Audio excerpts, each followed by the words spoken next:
మీ అందరికి కూడా తెలుసు, మన కూటమి ప్రభుత్వం వచ్చిన తర్వాత 15 నెలలు పూర్తయింది. 16 నెలలు కూడా అడుగుపెట్టాం. ఈ 16 నెలల్లో కూటమి ప్రభుత్వంలో ప్రజలు హర్షించేవి, ప్రజలు మెచ్చుకునేవి అన్ని పనులు చేశామని ప్రజలే మాకు కితాబు ఇవ్వడం మాకు చాలా సంతోషంగా ఉంది. ముఖ్యంగా సూపర్ 6 పథకాలు సూపర్ హిట్ అయ్యాయని ప్రజల నుంచి మాకు వస్తున్నటువంటి దీవెనలు, మన్ననలు నిజంగా ప్రజలందరికీ నా హృదయపూర్వకంగా నేను ధన్యవాదాలు తెలియజేసుకుంటున్నాను. అలాగే అన్నిటికంటే ముఖ్యమైనటువంటి విషయం నిన్న వైజాగ్ కి గూగుల్ రావడం అమోఘం, అద్భుతం, నా భూతో నా భవిష్యత్ అన్న రీతిలో గౌరవ ముఖ్యమంత్రి వర్యులు నారా చంద్రబాబు నాయుడు గారు ప్రోద్బలంతో గౌరవ విద్యా మరియు ఐటీ శాఖ మంత్రులు నారా లోకేష్ బాబు గారి అనిరుచ్చరమైనటువంటి కృషితో ఎంతో కృషి చేసి తీసుకొచ్చినటువంటి గూగుల్ సంస్థ ఈరోజు భారతదేశంలోనే ఆంధ్రప్రదేశ్ గూగుల్ వచ్చిందట అని అందరూ విస్తుపోయి చూస్తున్నటువంటి సందర్భాలు. ముఖ్యంగా నా ఫ్రెండ్స్ చాలా మంది ఆస్ట్రేలియాలో ఉన్నారు. అందరూ ఫోన్లు చేసి అడుగుతున్నారు, ఏంటి ప్రపంచంలో అసలు గూగుల్ సంస్థ ఆంధ్రప్రదేశ్కి రావడం ఏంటి, ఎంత కృషి చేసి ఉంటారు అని లోకేష్ బాబు గారిని, చంద్రబాబు నాయుడు గారిని అందరూ పొగుడుతూ ఉండడం. ముఖ్యంగా గూగుల్ సంస్థ రావడం అనేది నిజంగా మన కల నిజమైనట్లు లెక్క. అందులో వైజాగ్ కి గూగుల్ సంస్థ రావడం మనస్ఫూర్తిగా గౌరవ ముఖ్యమంత్రి గారికి, లోకేష్ బాబు గారికి హృదయపూర్వకంగా ధన్యవాదాలు తెలియజేస్తున్నాం. ఈ గూగుల్ సంస్థ వచ్చింది, గూగుల్ సంస్థ వచ్చిందని ప్రతి పార్టీ నుంచి ప్రతి వాళ్ళు అందరూ కూడా మెచ్చుకుంటున్నారు. ఎక్సెప్ట్ మీకు తెలుసు కదా, లెవెన్ రెడ్డి బ్యాచ్ తప్ప అందరూ మెచ్చుకుంటున్నారు. అసలు ఎంత కష్టపడ్డారు, ఎంత శ్రమించారు, ఎంత కోఆర్డినేట్ చేశారు. ఇంత చేసి గూగుల్ సంస్థ తీసుకురావడం అనేది చిన్న విషయం కాదు. అలాంటి సంస్థ తీసుకొస్తే కనీసం మంచికైనా ప్రజల కోసమైనా ఒక అద్భుతమైనటువంటి సంస్థ వస్తుందని చెప్పలేక, అద్భుతమైన సంస్థ మనకు తెచ్చారు అని మెచ్చుకోలేక 15 నెలలుగా వాళ్ళకి ఏదైనా కామెంట్ చేద్దాము అని అంటే దొరకట్లేదు. పోనీ వాళ్ళు పెన్షన్లు ఇచ్చారు అంటే నెలకు 250 పెంచుకుంటూ, సంవత్సరానికి 250 పెంచుకుంటూ వెళ్లారు, పెన్షన్లు ఇవ్వలేకపోయారు. వాళ్ళకంటే మనం పెన్షన్లు ఎక్కువ మందికి ఇచ్చాం. తల్లికి వందనం వాళ్ళు ఒక్క పిల్లకే ఇస్తే మనం ఎంతమంది ఉంటే అంతమంది పిల్లలకి ఇచ్చాం, ఎక్కువ మందికి ఇచ్చాం, ఎక్కువ ఇచ్చాం అమౌంట్ కూడా. అలాగే రైతుల కోసం అన్నదాత సుఖీభావలో వాళ్ళు తక్కువ మందికి ఇచ్చారు, మనం ఎక్కువ మంది రైతులకు ఇచ్చాం, ఎక్కువ అమౌంట్ ఇస్తున్నాం. అలాగే ఉద్యోగాలు, వాలంటీర్ ఉద్యోగాలు తప్ప ఏ ఉద్యోగం ఇవ్వన గత 5 సంవత్సరాల్లో మనం 16,500 టీచర్ పోస్టులు ఇచ్చాం, 6,000 కానిస్టేబుల్ పోస్టులు ఇచ్చాం. అలాగే ఇంకా చాలా ఉద్యోగాలు ఇచ్చాం. ముఖ్యంగా సాఫ్ట్వేర్ సంస్థలో 3 లక్షల ఉద్యోగాలు వచ్చాయని గర్వంగా చెప్పుకునే స్థాయిలో ఈ రోజు మనం ఉన్నాం. 1 కాదు 2 కాదు, సూపర్ 6 సూపర్ హిట్ అయ్యాయి. మీరు గ్యాస్ సిలిండర్లు రేట్లు పెంచుకుంటూ పోతే ఈరోజు మేము 3 గ్యాస్ సిలిండర్లు ఫ్రీగా ఎక్కువ మందికి ఇచ్చాం. అలాగే ఈరోజు కరెంటు బిల్లులు కూడా చూడండి, రేట్లు తగ్గుతున్నాయి.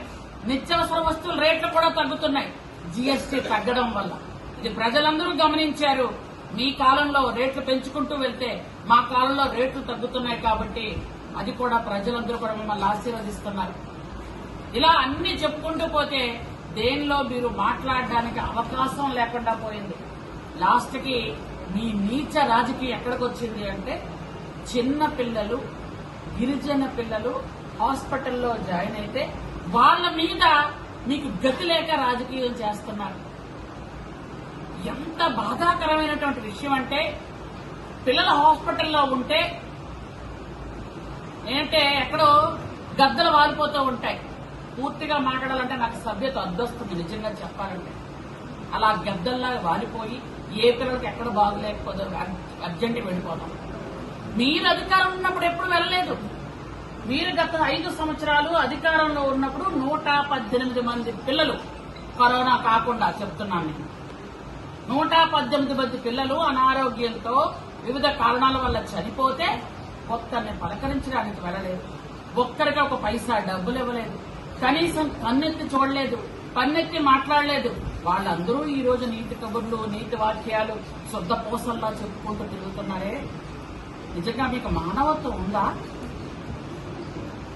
ఈ రోజు ఎవరికైనా ఒంట్లో బాగులేదు అని అంటే మేము వెంటనే మీలాగా వాళ్ళ కాలానికి కర్మానికి వదిలేలే హాస్పిటల్లో తీసుకెళ్లి జాయిన్ చేస్తున్నాం. మీరు అలాగే ఏదో మాట్లాడుతున్నారే ఏఎన్ఎంలు ఎక్కడున్నారు అని. మీరు కళ్ళెప్పి చూడండి. ఏఎన్ఎంలు వేసి చాలా రోజులు అయ్యింది. ఈ రోజు 199 గురుకులాల్లో ఏఎన్ఎంలు 24 గంటలు ఉంటున్నారు. ఆశ్రమ స్కూల్స్ లో వారానికి 2 సార్లు ఏఎన్ఎంలు వెళ్లి చూస్తూ ఎక్కడైనా అక్కడ నిజంగా ఒకవేళ జ్వరాలుంటే ఆ రోజు ఉండిపోతున్నారు ఏఎన్ఎంలు అక్కడ.